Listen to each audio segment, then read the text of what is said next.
Bom dia, caríssimos alunos. Vamos dar continuidade ao estudo da nossa disciplina Teologia Fundamental.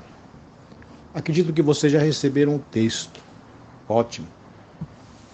Vai facilitar um pouco o nosso trabalho.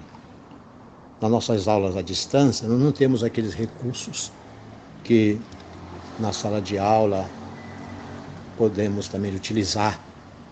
Quadro, pincel, data show. Não temos, infelizmente. Então aqui vai ajudar muito o texto. Meu trabalho aqui é ressaltar pontos deste texto, de forma que ajude vocês depois a compreender na leitura do texto. Eu estou com o texto na mão, então vocês podem acompanhar bem isto aqui.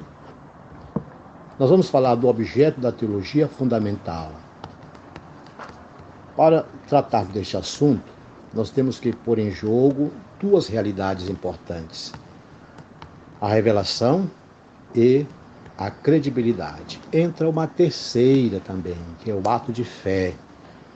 O ato de fé se une a essas duas realidades, a revelação e a credibilidade. Nós sabemos também que uma disciplina, ela se determina por seu objeto e por seu método. Estamos cansados de saber que uma disciplina se determina pelo seu objeto e pelo seu método. No caso da teologia fundamental, o objeto e o método foram sempre situados no marco geral da revelação divina e de sua aceitação pelo homem. Esta é realmente uma ideia, é um ponto de vista de Dotolo. Vocês têm na apostila de vocês uma referência à obra deste autor. Hoje,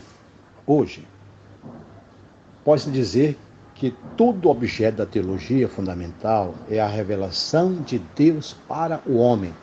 Prestem bem atenção. A revelação de Deus para o homem. Esta expressão caracteriza bem mesmo o objeto da teologia fundamental. Revelação de Deus para o homem.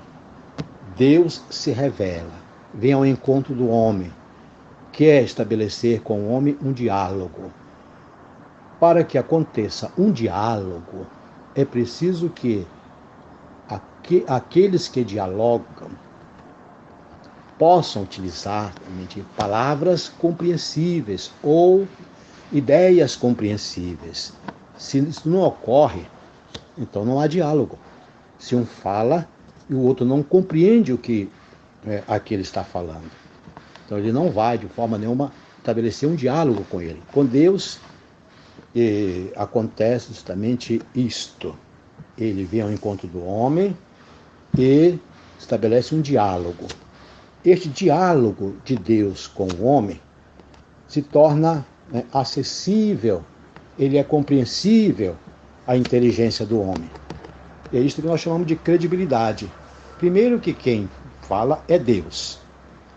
Deus é quem faz a proposta.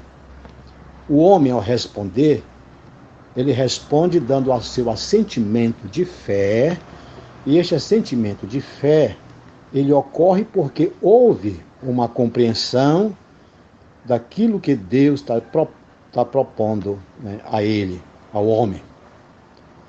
Então, assim, hoje pode-se dizer que todo objeto da teologia fundamental é a revelação de Deus para o homem. É a partir daí que se pode falar de um objeto que é revelação divina, enquanto tal revelação. Enquanto tal revelação. O latim é bonito. Sub ratione revelationes. Sub ratione revelationes. A revelação em si mesma. A revelação que ela traz justamente esta compreensão para o próprio homem. Ratione. Pois bem, a revelação, para ser identificada como tal, e não como uma realidade do mundo, ser identificada como tal e não como uma realidade do mundo, ela tem que mostrar sua origem divina. E aqui que está justamente o ponto importante. Ela tem que mostrar a sua origem divina. Quem fala é Deus. E por sua vez, seu destino. Qual é o destino? É o homem, é a humanidade. Deus quer falar para o homem, Deus quer falar para a humanidade. E aqui nós vemos também a qualificação. É neste ponto que nós falamos da qualificação.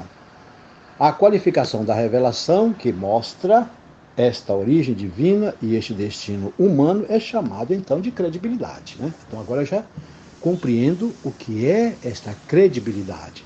Você se lembre que um pouquinho mais atrás nós já havíamos acenado para este ponto, falando das tarefas da teologia fundamental, e uma delas é o estudo da credibilidade. Façam um retrocessozinho, vocês vão encontrar nas folhas de vocês uma referência já a esta credibilidade. Agora, caros alunos, eu gostaria que vocês corrigissem aí na apostila de vocês um errinho que passou. Logo depois deste ponto, a qualidade da revelação que mostra esta origem divina e este destino humano, né, chamamos credibilidade. Ponto. Agora vem a correção.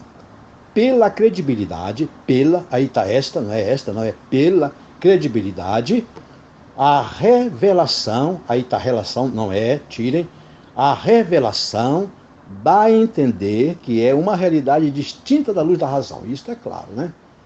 A revelação é uma realidade distinta da luz da razão. Se nós não afirmamos isto, então nós podemos dizer que não precisaria que Deus se revelasse de forma assim sobrenatural, né? Mas que o homem poderia também captar, né, o conhecimento de Deus simplesmente pelas coisas da natureza. É também o que os filósofos ensinavam. Podemos conhecer a Deus por meio das coisas. Sim, podemos conhecer a Deus por meio das coisas, mas, né, a revelação vai muito além. Vai muito além. É algo que transcende a esta realidade de conhecer a Deus por meio das coisas. Muito bem.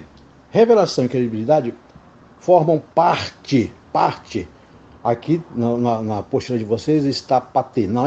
Formam parte essencial do objeto da teologia fundamental. Esta afirmação é interessante.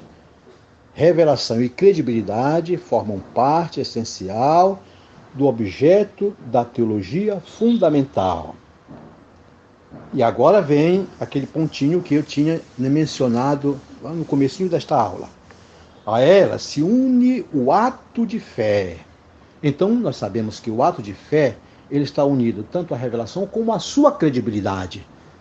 Acontece a revelação, mas se não há esta credibilidade, como é que o homem pode justamente dar o seu assentimento? Como é que pode acontecer o ato de fé? Claro que não vai acontecer mesmo, né? Então, a elas, a revelação e a credibilidade, se une o ato de fé, qual se dirige tanto à revelação como à credibilidade. Ele se dirige tanto à revelação como à credibilidade. Enquanto objeto da teologia fundamental, a revelação não é só um conceito a priori, né? Aqui nós vamos deter mais um pouco mais sobre a revelação como objeto primário. Né? Enquanto objeto da teologia fundamental, a revelação não é só um conceito a priori, conceito assim mesmo. O que é então? Né?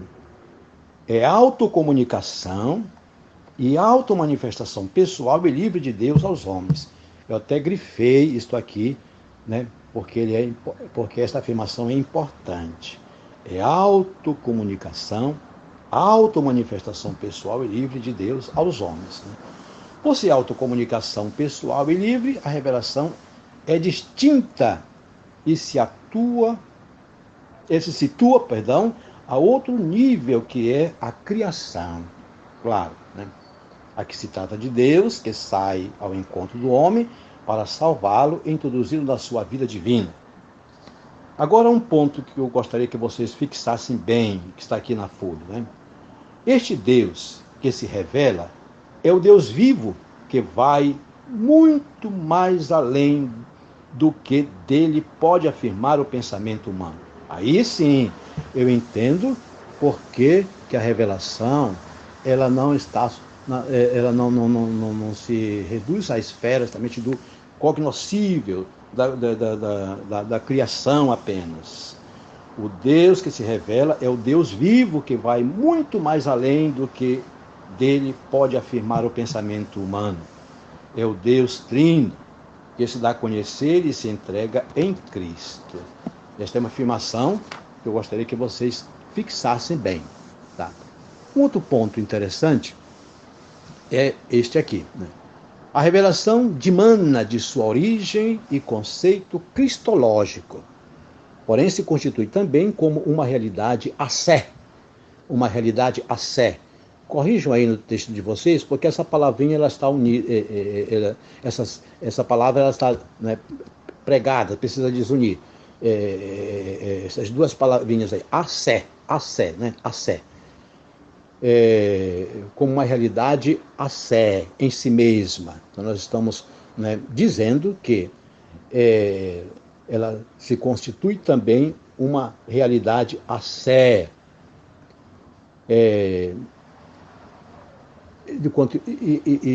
E assim, por exemplo, ela se pode falar da revelação como uma realidade distinta da criação.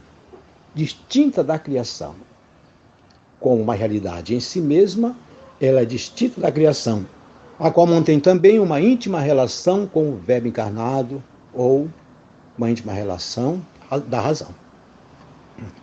Nós vamos ver agora, né, a credibilidade também como objeto da teologia fundamental. Vocês lembram que, né, estas duas realidades, elas são justamente postas em jogo na compreensão do objeto da teologia fundamental. A credibilidade como objeto da teologia fundamental. Por sua vez, a credibilidade expressa o para o homem. Este para o homem que caracteriza justamente, né, a credibilidade. Para o homem. Deus se revelou para o homem. Porque no conjunto da criação, o homem é a única criatura capaz de captar, né? Captar com a sua inteligência a proposta de Deus. Para o homem, essencial, a revelação faz necessário que se dê ao mesmo tempo continuidade e descontinuidade. Deus se revela ao homem, mas, né, Deus, na sua revelação, não se esgota nesta revelação que ele faz ao homem. Ele preenche o homem, né, com, né, a sua, né, credibilidade, mas ele permanece sempre mais. Sempre mais. Então, este processo de continuidade e descontinuidade entre revelação e o espírito humano. Entre revelação e o espírito humano. Já vai terminar nosso tempinho. Na próxima aula, nós continuamos, tá bom?